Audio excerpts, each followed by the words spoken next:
Assalamu alaikum students. Welcome back in the fourth video of C programming lecture series. अब तक के lectures में हमने स्टडी किया कि प्री प्रोसेसर डायरेक्टिव क्या होती है, मेन फंक्शन क्या होता है, कैसे काम करता है। मेन फंक्शन की बॉडी के अंदर हम प्रिंट एफ की स्टेटमेंट जो कि आउटपुट के लिए यूज होती है वो किस तरह से लिखते होते हैं, उसका सिंटैक्स क्या है, उसका स्ट्रक्चर क्या है। देन हमने स्टडी किया कि एस्केप सीक्वेंसेस क्या होते हैं, एस्केप सीक्वेंसेस में कौन कौन से सीक्वेंसेस शामिल हैं। और आज के इस लेक्चर में हम ये देखेंगे कि आइडेंटिफायर्स क्या होते हैं, कीवर्ड्स क्या होते हैं, किस तरह से काम करते हैं और सी प्रोग्रामिंग के अंदर इनकी क्या अहमियत है। तो चलिए शुरू करते हैं अपना आज का लेक्चर। तो आइडेंटिफायर को अगर हम डिफाइन करने की बात करें तो आइडेंटिफायर को हम इस तरह से डिफाइन कर सकते हैं कि the name given to the variable, constant, type, function और लेबल और एनी क्लास और स्ट्रक्चर इज कॉल्ड आइडेंटिफायर।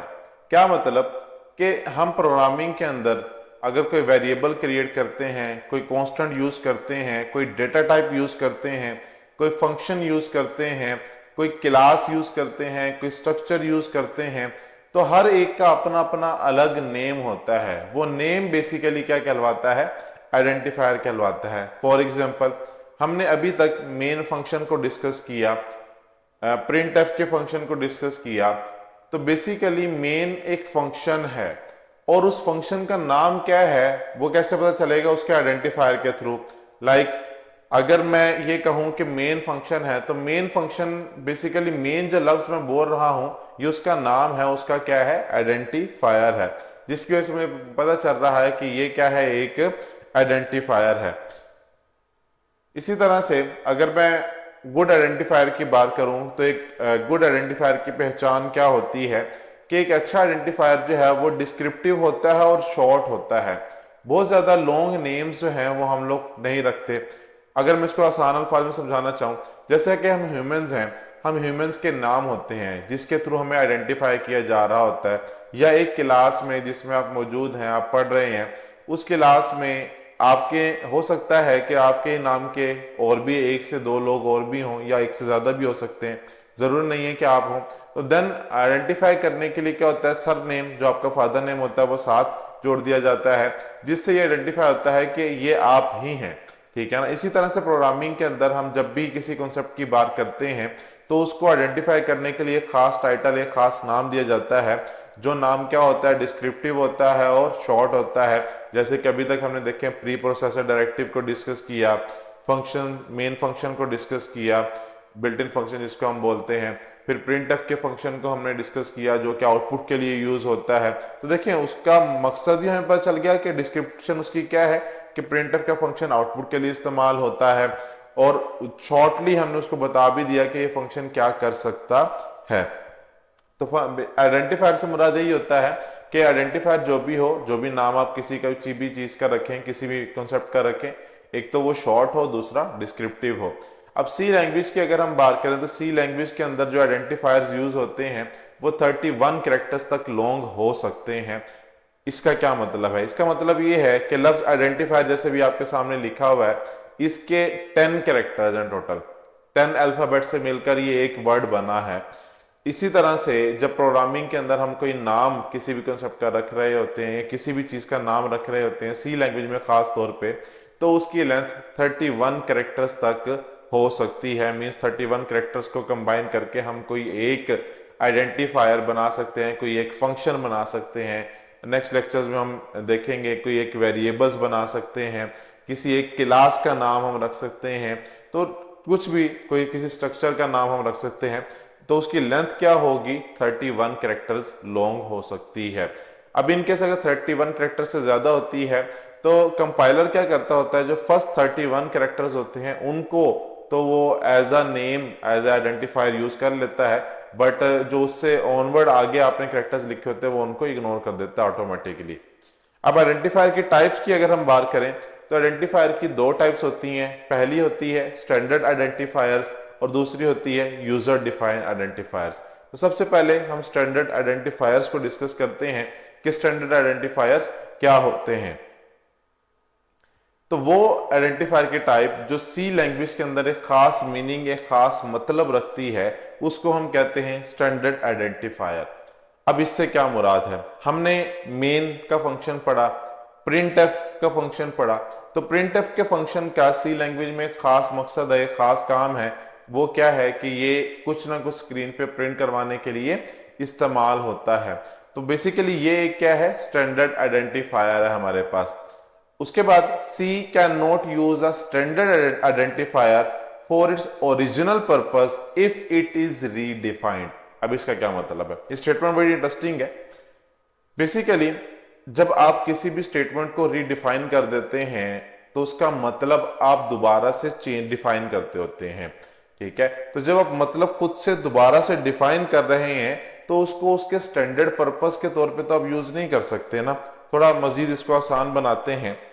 मिसाल के तौर पे जैसे कि अब किसी स्टूडेंट का कोई निक नेम अगर पेरेंट्स ने घर में रखा हुआ है और उसको वो उसी नेम से घर में बुलाते हैं, तो घर में नॉर्मली उसको बुलाने के लिए फिर उसका जो एक्चुअल नेम है वो नहीं कॉल किया जाता, उसको उस नाम से नहीं बुलाया जाता। घर के सभी अफराद तकरीबन उसको उसके निक नेम से ही बुलाते होते हैं।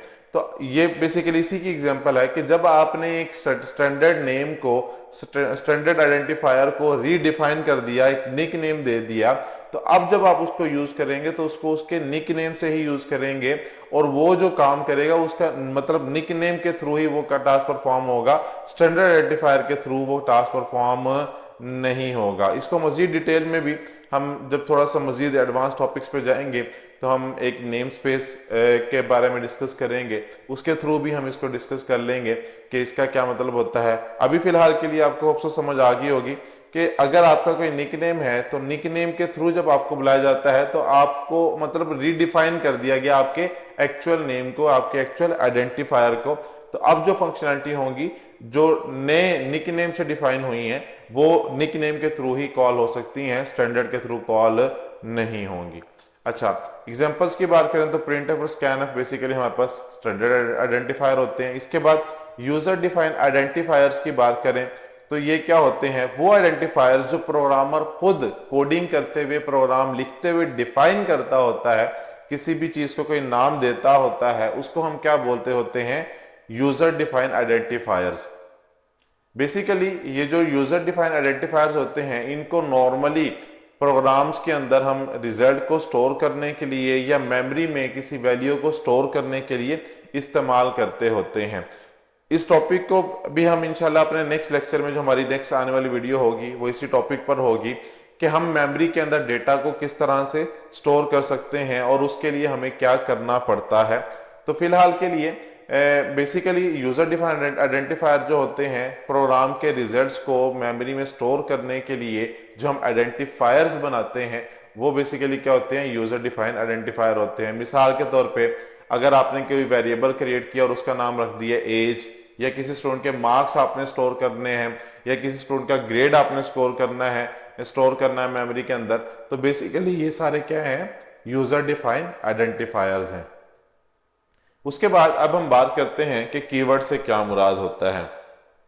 बेसिकली किसी भी जुबान के अंदर जब किसी लफ्ज का एक मीनिंग डिफाइन कर दिया जाता है तो उस वर्ड को हम क्या कहते हैं? Reserve word. मतलब उसका पहले से कोई मीनिंग डिफाइन है तो प्री डिफाइंड मीनिंग जिस वर्ड का होता है उसको हम क्या कहते हैं? रिजर्व वर्ड या कीवर्ड बोलते होते हैं। जिस तरह से हम कोई भी जुबान ले लें, लाइक उर्दू ले लें, उर्दू में हमारे पास क्या होता है कि अगर आप कहते हैं तो आप मतलब अदबन हम बोलते हैं कि किसी शख्स को अगर आप कोई आपसे बड़ा है या कोई छोटा भी है तो उससे जब आप मुखातिब हो रहे होते हैं तो अदबन आपको क्या करना पड़ता है? आप कह के मुखातिब करना पड़ता है।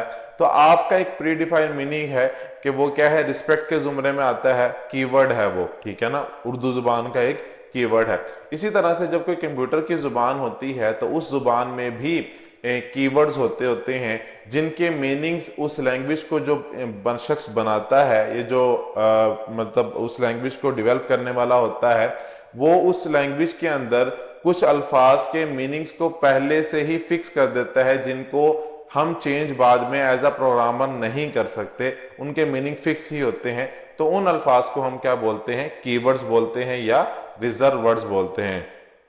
तो ये बेसिकली डेवलपर ही डिफाइन करता होता है, जो उस लैंग्वेज का डेवलपर होता है, उस लैंग्वेज को बनाने वाला होता है। प्रोग्रामर या कोई और यूजर वगैरह इसको रीडिफाइन नहीं कर सकते। और नॉर्मली जो कीवर्ड्स होते हैं वो सी लैंग्वेज या सी प्लस प्लस की अगर मैं बात करूं तो इन लैंग्वेजेस के अंदर जो कीवर्ड्स होते हैं वो लोअर केस में ही लिखे जाते हैं। और कीवर्ड्स की जो लेंथ है वो 33, मतलब अगर मैं सी प्रोग्रामिंग में बात करूं कि टोटल कितने कीवर्ड्स मौजूद हैं, तो सी लैंग्वेज के अंदर टोटल 33 कीवर्ड्स मौजूद हैं, जिनका टेबल आपके सामने मौजूद है। Auto, do, go to, signed, unsigned, break, double, if, ये सारे क्या है हमारे पास एक पूरी लिस्ट है 33 कीवर्ड्स की। तो कि ये 33 क्या है, कीवर्ड्स हैं जिनके मीनिंग ऑलरेडी डिफाइंड है सी लैंग्वेज के अंदर, हम इनके मीनिंग्स को चेंज नहीं कर सकते। होप सो आपको हमारा आज का लेक्चर पसंद आया होगा। अगर लेक्चर के हवाले से आपके किसी किस्म के कोई सवालात होते हैं, आपकी कोई क्यूरीज होती हैं, तो आप कमेंट सेक्शन में हमें कमेंट करके पूछ सकते हैं। इंशाल्लाह मैं कोशिश किया करूंगा कि अपनी अपकमिंग वीडियोस के अंदर आपके कमेंट्स का आंसर कर दिया करूं। और अगर आपको आज की वीडियो हमारी पसंद आई है तो हमारे चैनल को लाइक करना, सब्सक्राइब करना और वीडियोस को शेयर करना और बेल आइकन पर क्लिक करना मत भूलिएगा। इंशाल्लाह नेक्स्ट वीडियो में आपके साथ बहुत जल्द मुलाकात होती है। तब तक के लिए मुझे इजाज़त दीजिए। अल्लाह हाफिज़।